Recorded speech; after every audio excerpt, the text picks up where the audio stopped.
విశాఖ పర్యటనకు జనసేనాని పవన్ కళ్యాణ్ రెడీ అవుతున్నారు. ఈవేళ రేపు విశాఖలో 2 రోజుల పాటు అక్కడి ముఖ్య నాయకులతో మంతనాలు జరుపుతారు.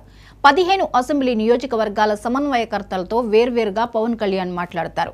పొత్తుల్లో జనసేన పోటీ చేసే స్థానాలు, అభ్యర్థులపై స్పష్టతనిచ్చే అవకాశం ఉంది. అంతేకాకుండా అనకాపల్లి ఎంపీ అభ్యర్థిగా నాగబాబు పోటీపై కూడా స్పష్టత వచ్చే ఛాన్స్ ఉంది.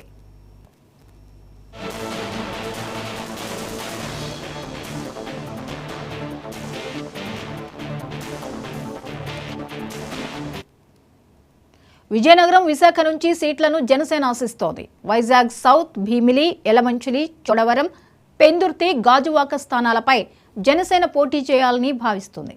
ఇక్కడి స్థానాల్లో పోటీపై కూడా పవన్ పర్యటనలో స్పష్టంగా తెలిసే అవకాశం ఉంది.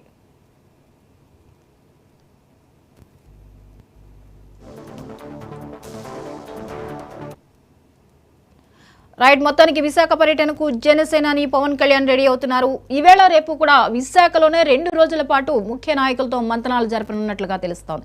ఈ అంశానికి సంబంధించి మరిన్ని అప్డేట్స్ ని మా ప్రతినిధి కిరణ్ అందిస్తారు. కిరణ్, చెప్పండి, ఈ రోజు విశాఖలో పవన్ కళ్యాణ్ పర్యటనకైతే సిద్ధమవుతున్నటువంటి పరిస్థితి కనిపిస్తుంది. ఈవేళ రేపు ఎలా ఉండబోతోంది? గుడ్ మార్నింగ్ జ్యోతి. ఏదైతే జనసేనాని పవన్ కళ్యాణ్ ఈ రోజు, రేపు, ఎల్లుండి 3 రోజులు కూడా విశాఖలో పర్యటిస్తున్నారు. ఈ రోజు మధ్యాహ్నం 3 గంటలకు విశాఖ చేరుకున్నటువంటి పవన్ కళ్యాణ్ నోవోటల్ హోటల్లో బస చేస్తారు. ఈ రోజు నుంచి కూడాను ఉత్తరాంధ్ర జిల్లాలు, ఏదైతే ఉమ్మడి విశాఖ జిల్లా, అదేవిధంగా ఉమ్మడి విజయనగరం జిల్లా, శ్రీకాకుళం జిల్లాకు సంబంధించినటువంటి జనసేన పార్టీ ముఖ్య నాయకులతోటి ఒక సమాలోచనంగా వీళ్ళందరితో కలిసి ఒక సమావేశాన్ని కూడా నిర్వహించుకున్నారు. ముఖ్యంగా ఏదైతే ఇటీవల టీడీపీ తోటి జనసేన పొత్తు పెట్టుకున్న నేపథ్యంలో సీట్ల సర్దుబాటుకు సంబంధించి నాయకుల్లోనూ, అదేవిధంగా ముఖ్యంగా కార్యకర్తలను కూడా కొంత అసంతృప్తి ఎదురయ్యే పరిస్థితి నెలకొంది. గతంలో కూడా మనం చూసాము, టీడీపీ కావచ్చు, అదేవిధంగా జనసేన కావచ్చు, టికెట్లకు సంబంధించినటువంటి ఇబ్బందులు తలెత్తినా సరే సామరస్యపూర్వకంగా సర్దుకుపోవాలని చెప్పి వాళ్ళిద్దరు కూడాను ఒక స్టేజ్ మీద కూడా అనౌన్స్ చేయడం, అదేవిధంగా పార్టీ నాయకులు కూడా చెప్పడం జరిగింది. అయితే పార్టీ నాయకుల్లో కొంత అసంతృప్తిని తొలగించేందుకు ఈ సమావేశాలను కూడా నిర్వహిస్తున్న పరిస్థితి.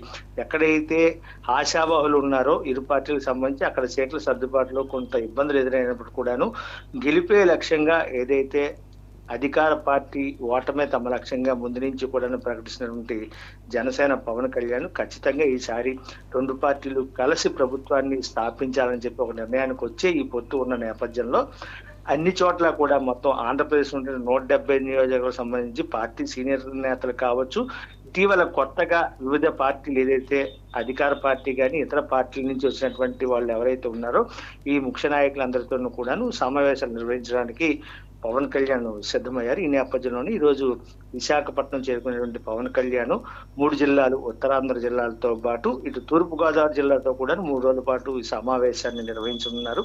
దీంట్లో ప్రధానంగా ఇదే అంశానికి చర్చించే అవకాశం ఉంది. ఎక్కడైతే సీట్లు ఉన్నాయో ఆ సీట్లలో టీడీపీకి కొన్ని స్థానాలు ఇస్తే కొన్ని స్థానాల్లో జనసేన పోటీ చేసే అవకాశం ఉందని చెప్పి ఆశావహులు దాదాపుగా గత 5 ఏళ్ల నుంచి కూడాను ఖచ్చితంగా రానున్నటువంటి ఎన్నికల్లో జనసేన ఇండివిజువల్ గా పోటీ చేసిందని చెప్పి ఊహించిన నేపథ్యంలో రాజకీయ పరిణామాలు కావచ్చు, చంద్రబాబు అరెస్ట్ నేపథ్యంతో పొత్తుల వ్యవహారం కావచ్చు, ఈ అంశాలకు పరిశీలించిన తరుణంలో ఖచ్చితంగా ఎవరు పోటీ ఎక్కడి నుంచి చేసినా సరే ఇద్దరూ కలిసి పనిచేయాలి. ముఖ్యంగా నాయకులు కావచ్చు, కార్యకర్తలు కావచ్చు, వీళ్ళందరూ కూడా సంయుక్తంగా ఒకరికొకళ్ళు సపోర్ట్ చేస్తూ ఉండాలనే అంశాన్ని ప్రధానంగా ఇందులో చర్చించే అవకాశాలు అయితే కనిపిస్తూ ఉన్నాయి. మొత్తం మీద మనం చూసుకున్నట్టయితే ఇటు తూర్పుగోదావరితో పాటు ఉత్తరాంధ్ర జిల్లాలో సమావేశానంతరం 3 రోజుల పాటు ఇక్కడ ఉండేటువంటి నేపథ్యంలో తర్వాత అటు రాయలసీమ, మరోవైపు ప్రకాశం జిల్లాల్లో కూడాను సమావేశాలు నిర్వహిస్తారు. తిరుపతి ప్రధాన కేంద్రంగా, అదేవిధంగా ఒంగోలు ప్రధాన కేంద్రంగా కూడాను ఇటు ప్రకాశం జిల్లాలకు సంబంధించిన నాయకులతో కూడాను పవన్ కళ్యాణ్ ఇక్కడ విశాఖపట్నం తర్వాత అంటే 20వ తేదీ తర్వాత అక్కడ సమావేశాలు నిర్వహిస్తారు. 21న ఢిల్లీ పయనమై అక్కడ పూర్తిగా అక్కడ ఉన్నటువంటి ఎవరైతే అమిత్ షా కావచ్చు, ఇతర నాయకులందరితో భేటీ అయ్యి ఏదైతే బీజేపీ తోటి పొత్తు వ్యవహారానికి సంబంధించి పలు అంశాలు చర్చించే అవకాశం ఉంది. ఇప్పటికే సందిగ్ధంగా ఉంది. బీజేపీ టీడీపీ జనసేనతో కలిసి వస్తుందా, లేదంటే బీజేపీ వాళ్ళతో కలదా అనేది అంశం ఇంకా పూర్తిగా ఒక కొలిక్కి రాని నేపథ్యంలో ఇక ఫైనల్ ఏదంటే ఎన్నికలకు వెళ్ళే సమయం ఆసనం అవుతున్న నేపథ్యంలో బీజేపీ అధిష్టానం ఎటువంటి నిర్ణయం తీసుకుంటుంది. అదేవిధంగా గతంలో కూడా మనం చూసాము, జనసేనాని పవన్ కళ్యాణ్ బీజేపీ తమతో కలిసి వస్తే బాగుంటుంది అనేటువంటి సంకేతాలను చాలా చోట్ల చాలా సందర్భాలు అనౌన్స్ చేసిన పరిస్థితి. అయితే టీడీపీ వల్ల బీజేపీ కొంత వెనకడుగు వేస్తున్న నేపథ్యంలో రానున్నటువంటి ఎన్నికల్లో ఆంధ్రప్రదేశ్ కీలకం కాబట్టి, ముఖ్యంగా 25 ఎంపీ స్థానం ఉన్నటువంటి ఆంధ్రప్రదేశ్ లో ఖచ్చితంగా బీజేపీకి అవసరం కాబట్టి రాబోయే ఎన్నికల్లో పొత్తు ఉంటే బాగుంటుంది అనేది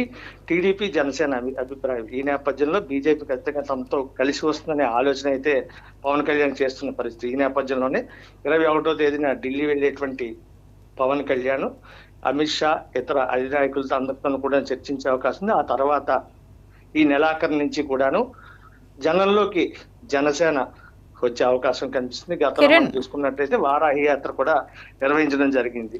అయితే ఈ సందర్భంగా ఈ 3 రోజుల సమావేశాల్లో భాగంగా అనకాపల్లి ఎంపీ అభ్యర్థిగా నాగబాబు పోటీ మీద కూడా ఏమైనా స్పష్టత వచ్చే ఛాన్స్ ఉందా?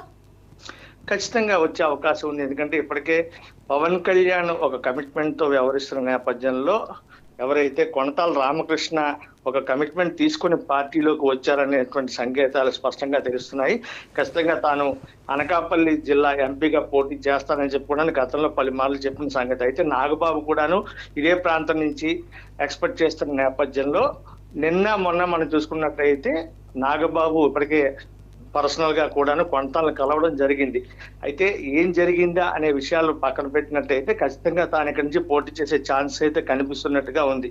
ఈ నేపథ్యంలో కొనతాల రామకృష్ణతో జరిగేటువంటి భేటీ కూడా చాలా కీలకం కాబోతుంది. ఒకవేళ కొనతాలకు కానీ అక్కడ ఛాన్స్ లేకుండా నాగబాబు పోటీ చేస్తే పూర్తి స్థాయిలో సహకరిస్తారా లేదా అనేది ప్రశ్నగానే ఉంది.